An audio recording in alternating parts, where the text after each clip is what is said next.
Welcome to CurveBall DFI-ed, currently not sponsored by anyone. I'm your host, David Iofi, and on our sixth podcast, we have the pleasure of having Mark Edwards. He got his bachelor's in computer science and electrical engineering from the University of Birmingham. Currently, he's a successful businessman who is the CEO of ViewMind, an innovative medical company. Welcome, Mark. Thank you for coming on again, and we hope to learn about how your background has shaped your current career path, and how you ultimately ended up at ViewMind, and how you're ultimately going to change minds in the future. So you started off your career in the United Kingdom, and I want to know a little bit more about how starting off on the other side of the world, how that shaped your career trajectory to where it is today. Okay. Well, it wasn't the other side of the world for me. Of course, it was my side of the world at that time. But it was, I suppose, in some ways, it maybe was an advantage, perhaps, because I started off my career, and at the time, obviously, all of the famous companies that we think about today, many of them didn't even exist. But there was really the main computer companies were Hewlett-Packard, IBM, Digital Equipment, and those were three of the main ones. Honeywell even was another one. So I really decided I was fortunate to have the opportunity of working for a few of them. I ended up working for Hewlett-Packard. I really liked the culture of Hewlett-Packard and the people I met, and really that's what I went by initially. And Hewlett-Packard really was some of the legends are that HP started Silicon Valley in the garage of Bill and Dave in Palo Alto on Page Mill Road, and it was a very entrepreneurial environment. So it was a great place for me to start. A very entrepreneurial company. It was really a company where you could progress and advance as really based on merit, and also because I was in a division that had global responsibility based in the UK, and it afforded me the opportunity of working in many different areas right from the get-go. So I really got the view of a company from all the different perspectives. Yeah. Do you think that when you were able to get that first job, it was because of your degree, or because of the experience and kind of like your networking skills to get into that position? It wasn't the networking. I think networking is very important, and probably maybe even more so today than it was then. But I didn't know anybody at HP, and I didn't really know anybody other than those other students that I worked with, that I studied with in the computer industry. And so it was really, I guess, down to a few things. One, my degree, I guess the interview, and the fact I did have a bit of experience in that I did what was called I guess you call it in the US a co-op. So I did a year's co-op before I went to university, and then I did a co-op during each summer holidays. Rather than going to the beach, I worked during those periods, and so that gave me almost like a year and a half of work experience in the industry before I was looking for my first job out of college. Yeah. So you mentioned about how you worked at HP and kind of touched upon about how you worked at Microsoft. Can you talk a little bit more about how that has helped you with your current project at ViewMind? Yeah, well, I don't think I mentioned Microsoft, but I can certainly mention them. But in the case of Hewlett-Packard, it was a very entrepreneurial, or it is a very entrepreneurial, forward-thinking company, and they really perfected a lot of aspects of business that are still very valid today. The way that they did management of human resources, the way they did planning, business plans, many different aspects of that they're probably the most sophisticated of any companies I've even been in since.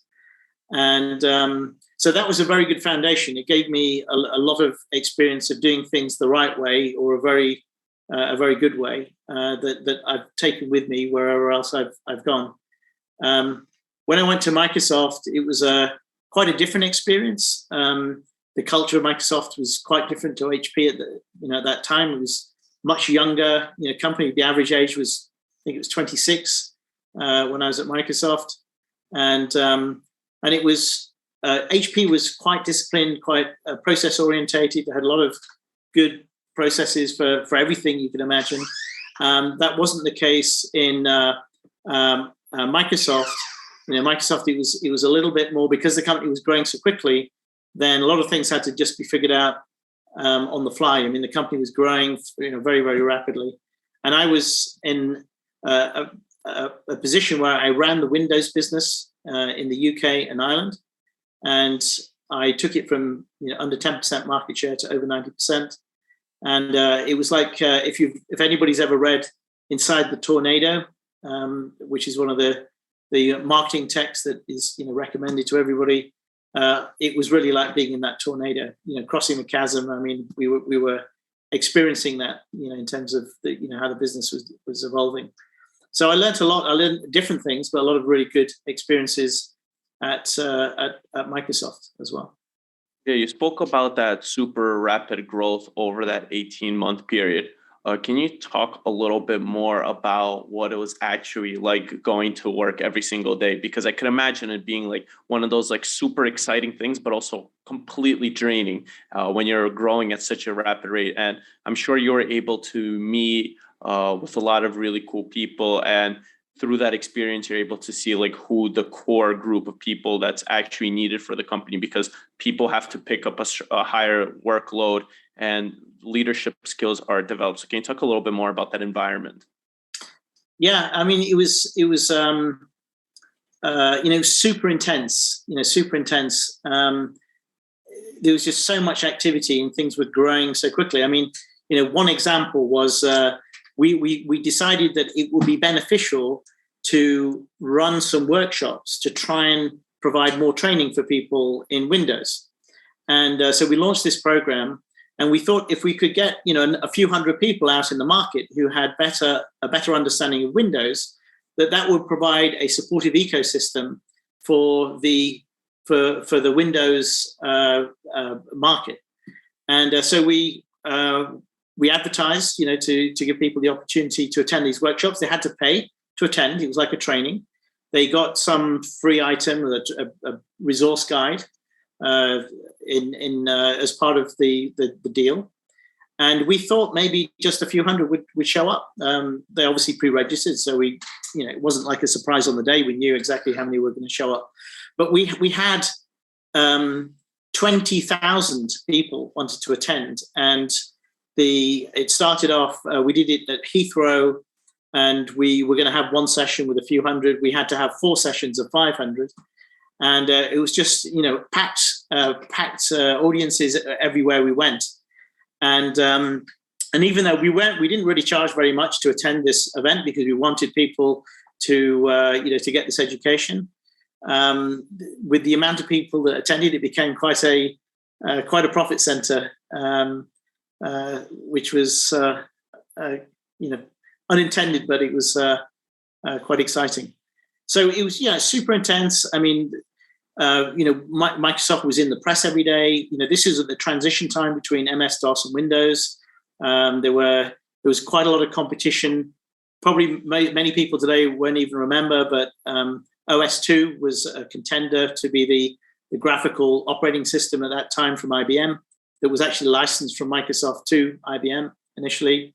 There was also the Apple Mac, which didn't do so well in those days, or at least it did well to start with, and then it faced a very formidable competition for Microsoft, and kind of went down and then had its resurgence, more recently in the last 10 years. So super competitive, battling it out with all these competitors in all different markets, in the corporate market, in the OEM market. OEM stands for original equipment manufacturer. So that's really the PC companies who would embed and preload Windows into the PCs, and education market, all the different markets that you could imagine. So we had to just keep on top of everything, and really the natural leaders in the organization, I guess, would shine and would really take their position, and other people maybe were happy just to follow the lead a little bit more in terms of the things that needed to happen. What qualities would you say the natural leaders had as opposed to some of the other people that were just like, okay, I will follow these people? I think the natural leaders, some of the characteristics they had were the ability to make decisions, and be comfortable, to make a decision. Surprising how many people would not want to make a decision. They just feel fearful to make the wrong decision, perhaps. The ability to process a lot of information and come to the right conclusion, the right answer. I mean, we're always in a situation of having imperfect information. We don't have every single piece of information we need, so we need to have enough to make a good judgment about the right thing to do. And people who are perhaps a little bit more strategic, so thinking about not just the consequences of a particular action, but how that might have a knock-on effect to many other things, or how it might set things up for the future, or for some future product coming out. When you have leaders, it's also important to have a good team around them, because as good as a leader is, if the team around them is not good, then the work is not going to be done.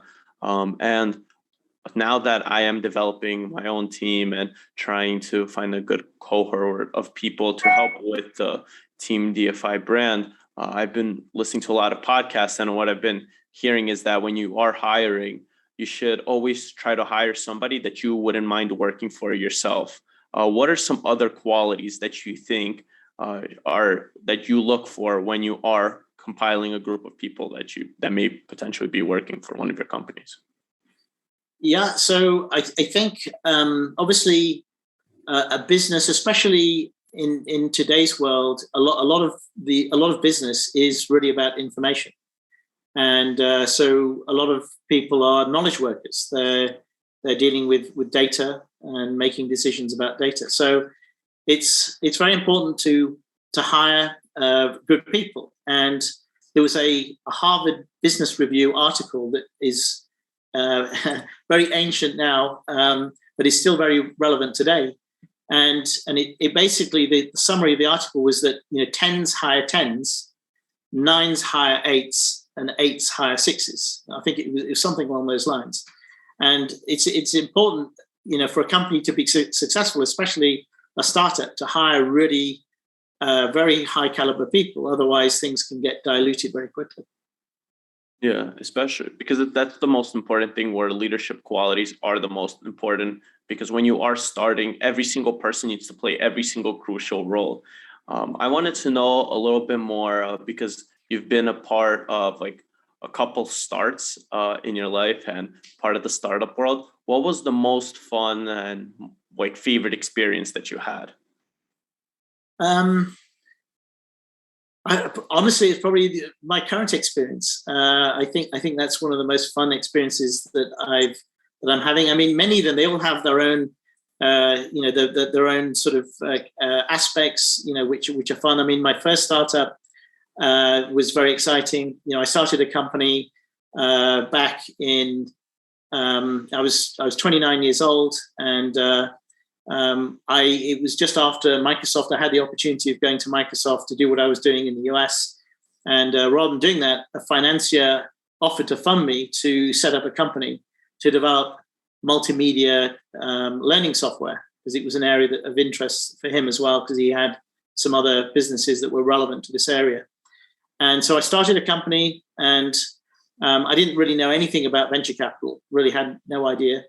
And but I was all funded by this financier, and I built, we built the first product, and we had a modest success with that. It wasn't a home run, but it was a good success. We had deals with companies like Creative Labs that have their multimedia kits, and we got bundled with everyone that they sold in Europe, for example.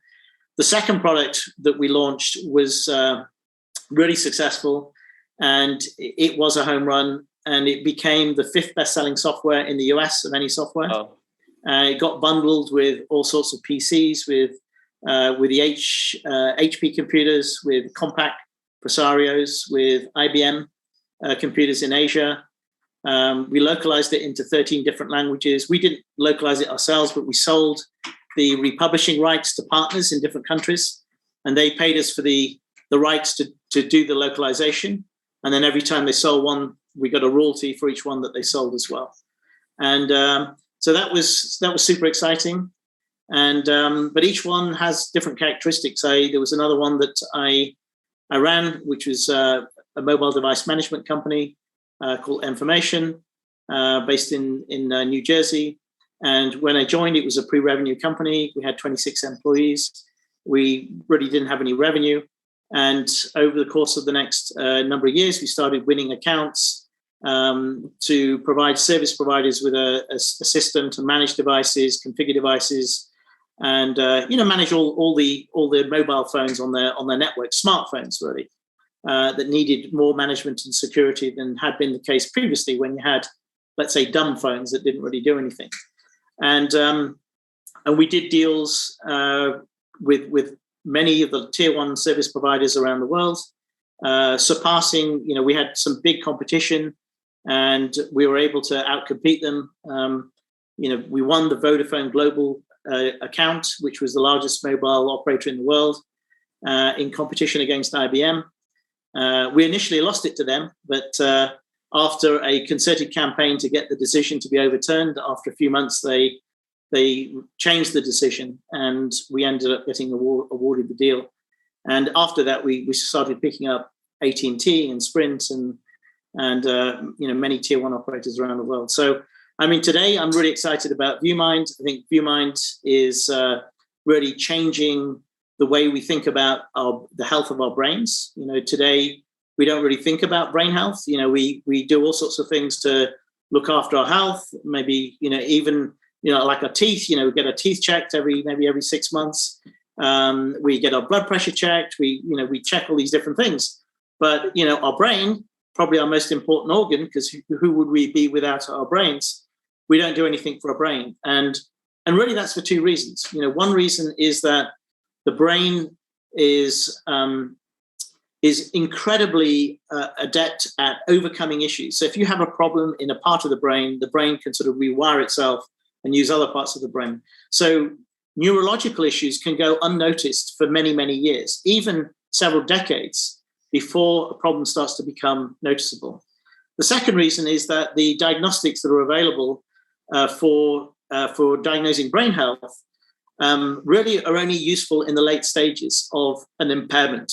So you have, for example, pen and paper testing, which is to assess cognition. So somebody has to have a pretty serious impairment for that to, for those crude multi-choice type question as to show up any kind of problem. And then you also have some very invasive and expensive tests like a PET scan, which is you inject radioactive fluid in the brain and then you kind of look at it on this scanner, or it could be a lumbar puncture analyzing the spinal fluid, or a MRI scan of the brain.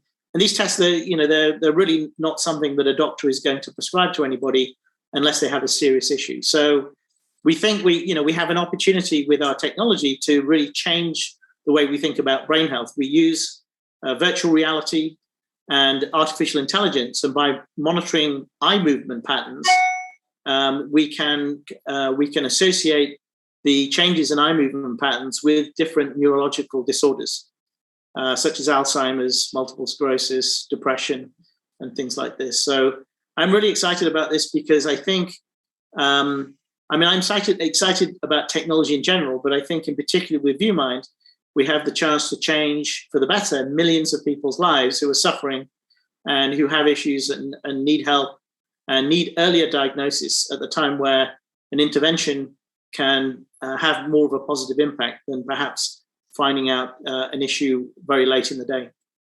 Yeah, that was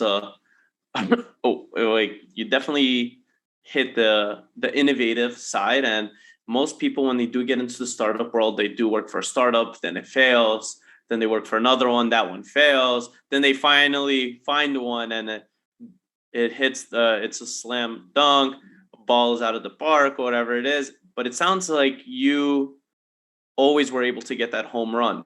Why do you think you were able to always put yourself into that winning position? Well, I can't say I've always had a home run. There's been some that have been, more challenging than others. But let's focus on the good ones. I think it really is down to people. I mean, that's really that is the heart of a company. It's the people, especially in a small company. It's that handful of people initially that really make the difference.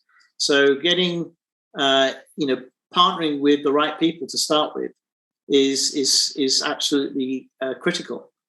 And obviously, there are other aspects as well. It's having a good idea, an idea that is defensible, that somebody isn't going to be able to easily copy. Having a good business model, and there is a bit of luck and timing to things as well, which a little bit harder to identify exactly. Mentioned the time and like the timing and the luck.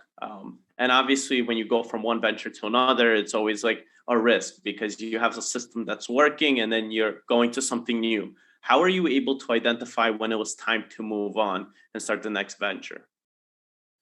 Well, with certain businesses, once they grow to a certain size, companies can have sort of a rapid growth, and then they can have let's say, sort of a plateau stage, and then they can have a sort of a rapid growth and then another plateau stage. And it could be for a variety of reasons. There's sort of different phases of evolution of a company.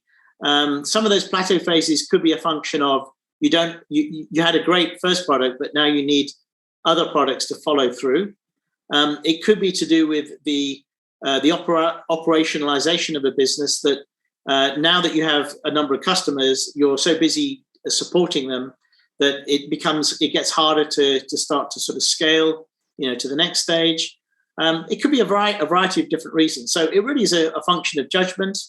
And I think, when the team of a startup, when they all feel right, ready to move to the next stage, we need some other things, and perhaps those other things could be provided by virtue of being part of a bigger company where there are additional assets, products, or resources that we could start to benefit from. So it really is a judgment call. Yeah. Touching back onto ViewMind, we did like a little digging and we found that it was started in Argentina. I wanted to know, currently being in New Jersey, how are you able to get involved in such an early stage startup and find it in the first place? Well, everything has a story. So I guess in this case, the story was that I was invited by the Chamber of Commerce, you could say, or similar kind of organization in Argentina, to go as a visiting executive to do some presentations in certain larger cities about entrepreneurship and how to internationalize a business, and also to visit various companies. So I went on this trip and I did these presentations, and I visited maybe 20 companies, the boards of the companies, and I gave them advice, understood about their business, gave them some advice. And one of the companies I met with was ViewMind. And I could immediately see that, wow, this has got a huge potential. The technology, the differentiation of the technology, the problem it's solving. I could extrapolate to think of the kind of business model that you could put around this. And so that is really how I got involved to start with, or how I became aware of the opportunity. After meeting with them, they contacted me a few months later and asked me if I was interested in becoming the chairman of the company. And so I joined initially as the chairman. And one of the things that we decided is that for the company really to scale and be successful, it needed to be based outside of Argentina, because Argentina is a great country, has lots of fantastic aspects, but it has many challenges in the economy and a really high inflation rate. So it's not a good place to attract investment. So we decided to move the headquarters of the company and set up the company as a US Delaware corporation. And so now the Argentinian company, which becomes a subsidiary of the US company. We also have a Luxembourg subsidiary as well to deal with our European business. And so that's what happened. And then I guess about a year ago, the team were keen for me to become the CEO, and my circumstances were such that it was good timing for me to do that. And so I got involved, full time as the CEO, and having a great time. Sounds like you found the perfect situation and the perfect fit. And for those people out there that don't know, the common practice is for a lot of startups, they are registered as a Delaware C Corp because of the tax benefits that you do get by starting up there. So even though they may be based in a different part of the world, most of the time they are registered in Delaware. So you kind of spoke about how you found ViewMind by giving a talk, and we did a little bit digging into you, and we saw that you like to give talks. Can you talk a little bit more about how the nerves don't really come out of you and how you kind of deal with talking to people about their businesses and how you were able to get the confidence to do such talks? Okay. Well, I would say to start with, naturally, I don't particularly like, to start with, I didn't like giving talks. When I first started my career, I was very nervous. I was a bag of nerves if I had to do a presentation. And but right from the beginning, when I joined HP, they used to have this thing every Friday. I think it was every Friday or every other Friday, and it was called Coffee Talk. And everybody in the whole site would gather together in the cafeteria, and you'd have coffee and donuts and so on. And then some individuals from the management would stand up and talk about different aspects of the business. And there were about 1,000 people on the site. And because of the position I was in, because I was initially started as a product manager for a product line, I was somebody that they would pick on to give these talks. And so I had to really get used to this. And, I'd be giving these talks every few weeks or, once a month. And so that got me used to presenting in front of audiences and large audiences. From there, when I went to Microsoft, then the audiences just got bigger. Some of these, I remember the largest audience that I had that I experienced was the launch of Windows 3.1, and that was 5,000 people at Wembley Arena. And I was told 2 days beforehand that I'm going to be going. I really had 2 days' notice that I was going to be going up and presenting the launch of Windows. Previously, my boss was going to be doing it, but I think he got cold feet at the last minute and told me that I was going to do it. And unfortunately for me, just to add to the nerves of the situation, the person going before me was Bill Gates, and so I had to get up after him and do my presentation. Fortunately, it went well, and but I didn't sleep for 48 hours before that presentation. I was just working out what I was going to say and practicing, just honing down everything. And so afterwards, I was just completely exhausted. I could only imagine what that call is receiving. It's like, hey, you're going to be giving this talk. Also, there's going to be like a whole lot of people and you're going right after Bill Gates. I feel like that's like one of those moments that you definitely never forget. But after something like that, you definitely, everything else is like, oh, this is easy. Yeah. Well, I guess that was a triple whammy that we say in the UK. I mean, it's good that you were able to build that confidence. And I think that public speaking and being able to talk with any single person in any position is something that you should always be comfortable with. I know personally myself, I used to not be as outgoing and would always feel like, oh, like maybe I'll be more comfortable when I'm older. But then as time went on, I realized that I don't need to be older. I could do this now. And That's ultimately when I started reaching out to people. And if they answered, they answered. If they didn't, they didn't. And I never got scared. And now I'm not scared at all to reach out to people, because if they don't respond, they don't respond.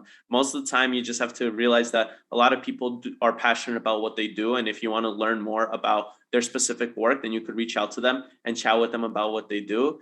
And they'll, most of the time, if they are actually passionate about what they do, if they do have time, they will talk to you about it. Yeah, absolutely. And I think, for anybody who is nervous in those situations, I think one thing perhaps just to consider is just imagine you're talking to one person. Just look at, even no matter how big the audience is, just look at one person, and then after a while, maybe, drift to somebody else, and just make it just feel like a natural conversation with one person. Don't think about the fact that there's many people there. Yeah, I mean, I think you gave a pretty good advice on kind of what it's like to give a talk. Oh, what advice would you give to somebody who's like out trying to sell the product and in the sales and marketing side of things, as opposed to doing talks? Yeah, so from a sales and marketing standpoint, you really need to understand the stakeholders involved in a deal. Who's involved in the deal? Who's involved in the decision-making process? What are their motivations? What are they interested in? What do they value? Who are you up against? Is there competition? Who is the competition? What are they saying? What can you say that will position you more favorably than your competition? So you have to kind of factor all those things in. The other thing that's very important in a sales situation is the power of questions, the power of an open question, and asking questions to discover information that you may not have known before.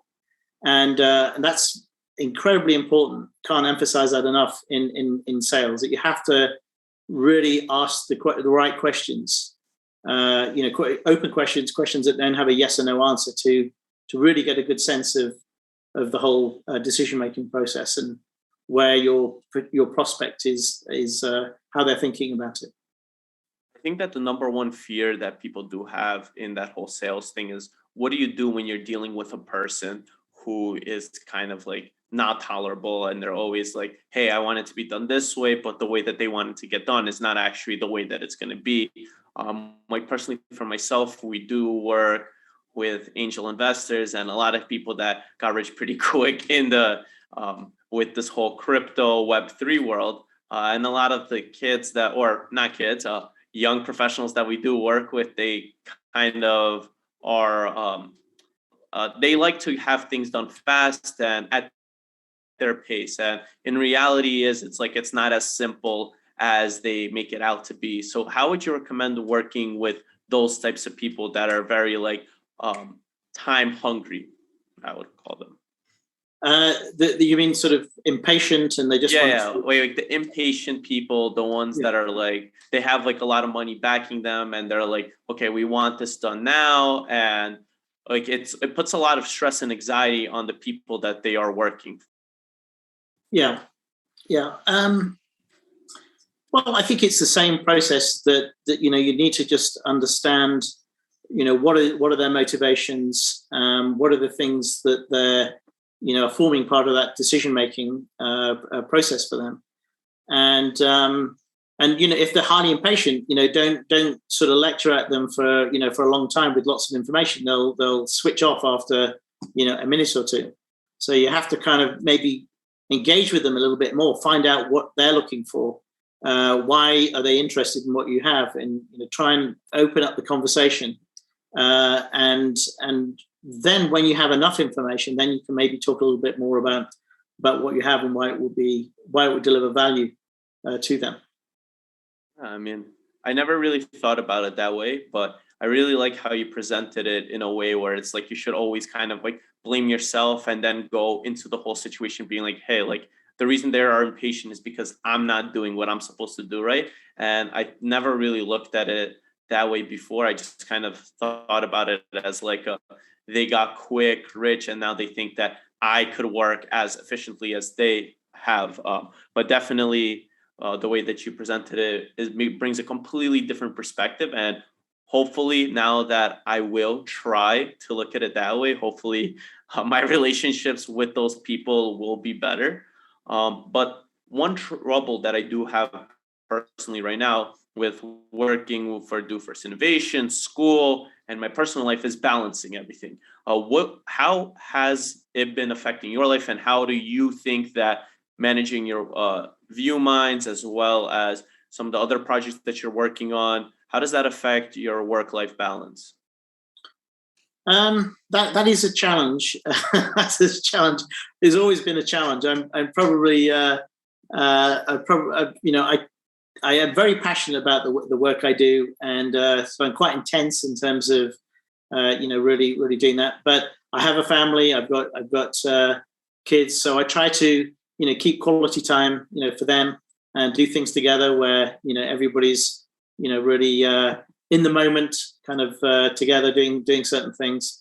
One of the things that has particularly been a very beneficial thing in my family in terms of that sort of quality time is that we're all a sailing family. We like to go on sailing boats, and I have a skipper license. So when we've had the opportunity that we've gone off on different vacations, we'll often go sailing, and there's no mobile signals, of course, when you're out at sea, and so that tends to be a very good environment for really having quality time, and so on. But day to day, you just try and be disciplined, and look at how do you actually spend your time.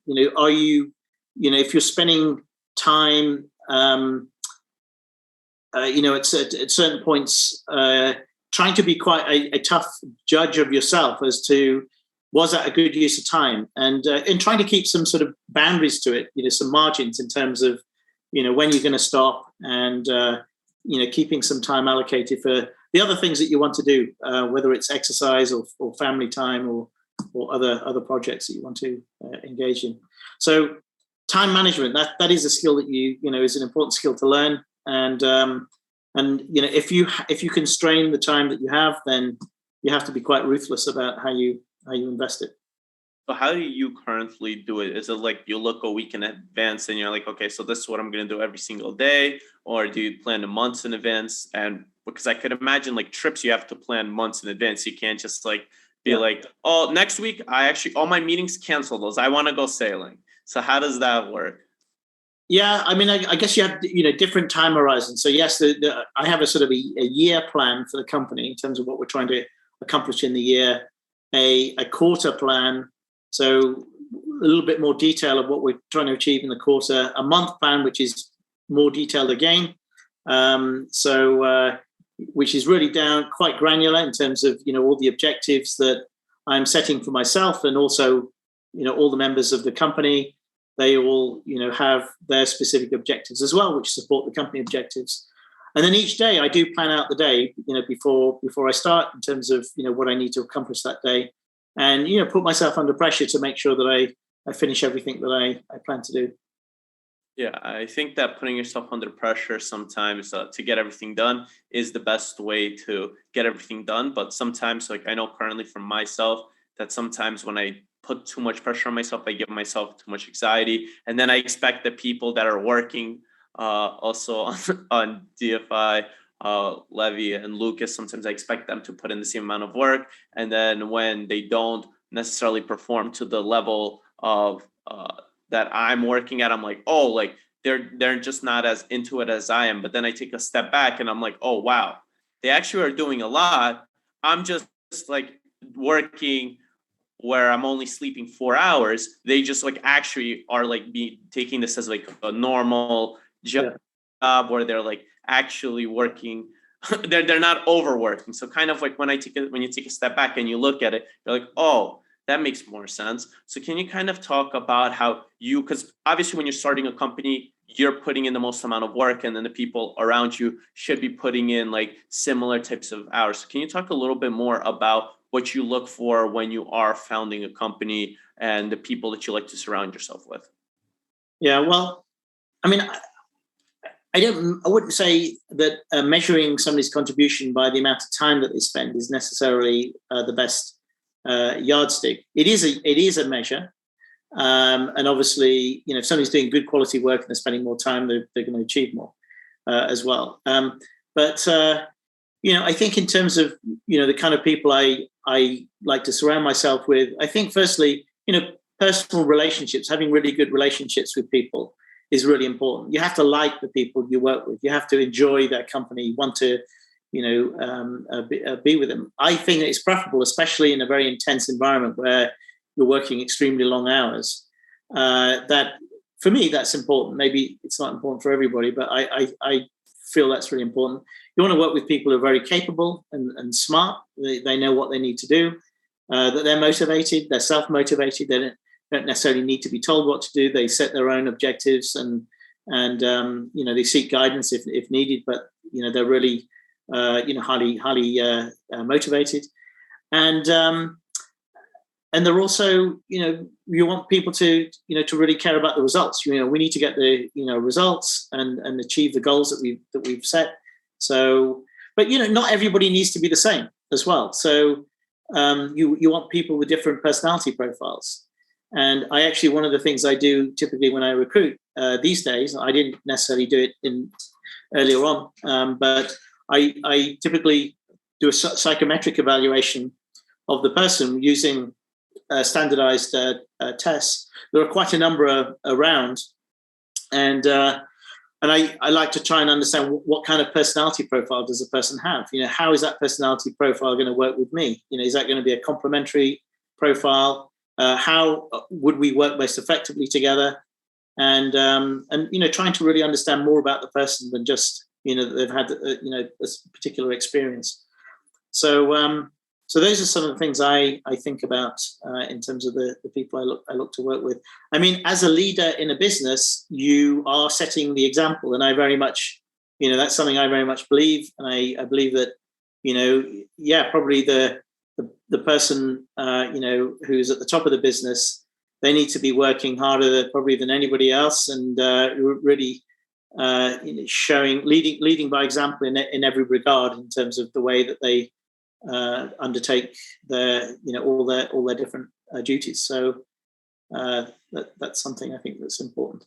Yeah, being a leader, you are praised when everything is going well. When everything's going downhill, everybody throws you under the bus. Can you talk a little bit about the challenges of being in charge of a company? So I think it depends on the size of the company. The size of the company and the stage of the company. And I've run businesses of different sizes. So I've been in the startup world.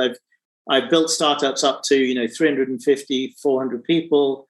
I've been in, let's say, mid-size companies with 1,500 employees in the companies that were public.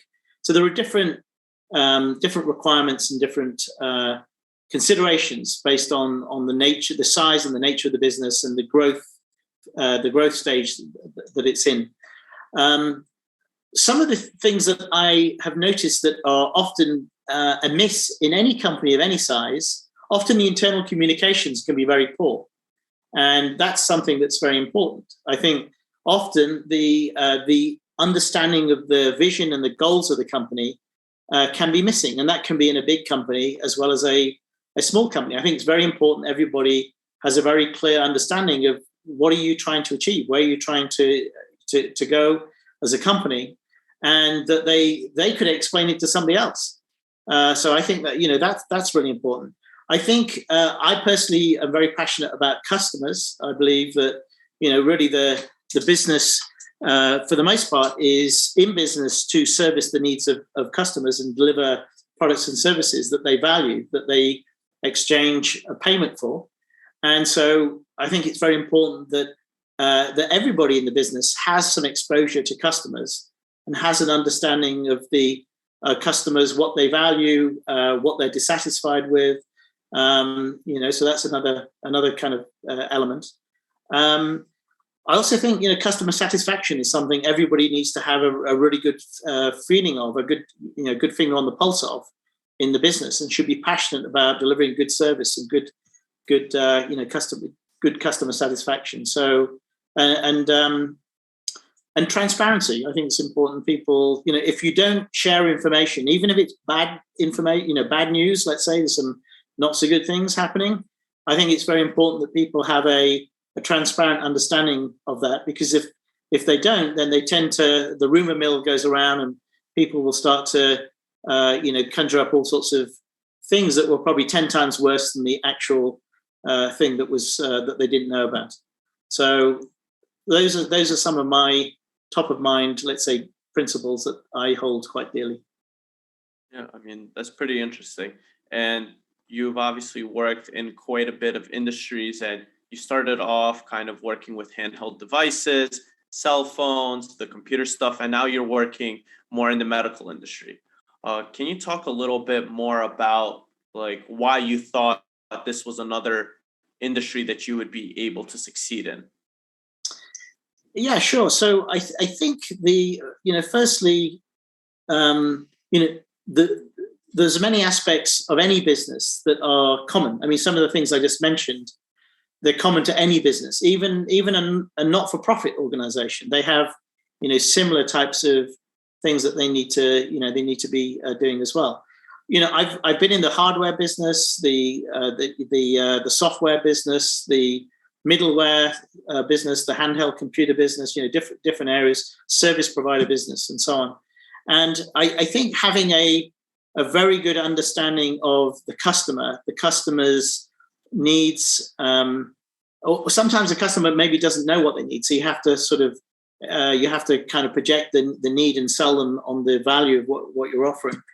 And nimbleness to be able to tune things, as you go along. Those attributes really are common to any of the businesses that I've mentioned that I've been in. So, I see, medical is, we're a digital health company. So digital, this is software, it's artificial intelligence. And I think increasingly the world is becoming more blurred, that today, whether you're in real estate, whether you're in the legal space, whether you're in the healthcare space, technology is becoming a fundamental enabler for any of those businesses. So the ability to take a set of requirements, turn that into a product, and then be able to offer that in an efficient way to a customer is something that I think transcends all markets. And so I'm just applying in this business the same principles as I've applied in any other business. Now, obviously, I'm not the only person in the business. There's many other people, and we have many people who have great expertise, deep expertise in this sector alone. And so we've just recruited a Denise Kelly, our VP of Sales.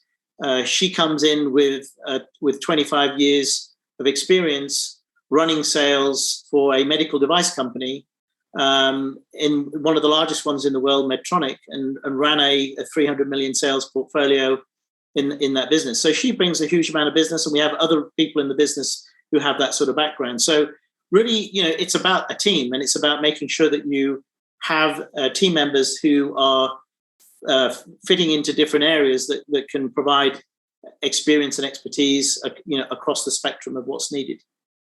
Yeah, I think ViewMind definitely is an innovative idea, and the fact that something like this doesn't exist out already is kind of mind-boggling, and honestly shocking, because it seems like the brain is so important, because without the brain, a person is basically not functioning.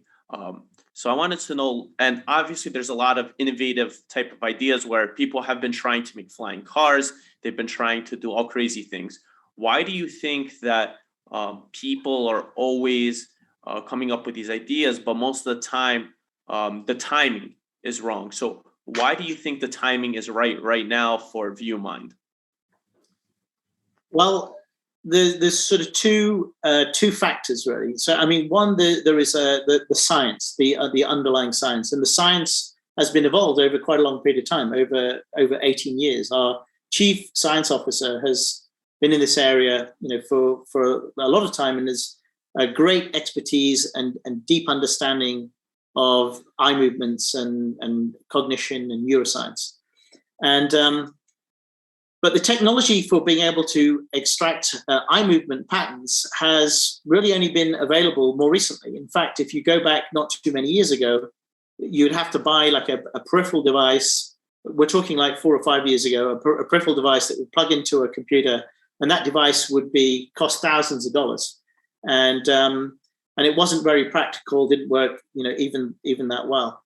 And so it's only really been recently that there have been the kinds of devices, VR headsets, and not just any old VR headset, but a VR headset which has the kind of sensors that we need inbuilt, that have been available to do this type of, perform this type of function. So it's been a combination of the discovery. There's a lot of, let's say, core science that's been done in this area to work out how eye movement patterns correspond to different cognitive changes.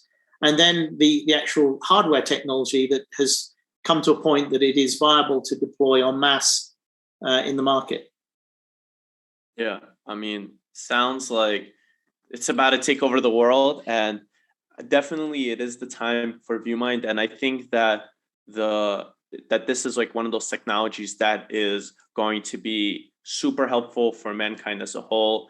And I wish best of luck for ViewMind. If our viewers do want to know more about ViewMind, we'll put the link to the website online. And if anybody's interested, then please go to our website, www.viewmind.com. And if you want to be updated on developments, then you can just register in the contact section, your name and details, and we'll keep you on our list of people to update. Or you could also follow us. We have a LinkedIn page, a ViewMind LinkedIn page, and you could maybe follow us there if this is of interest to you. Perfect. Thank you so much. Really appreciate you coming in there.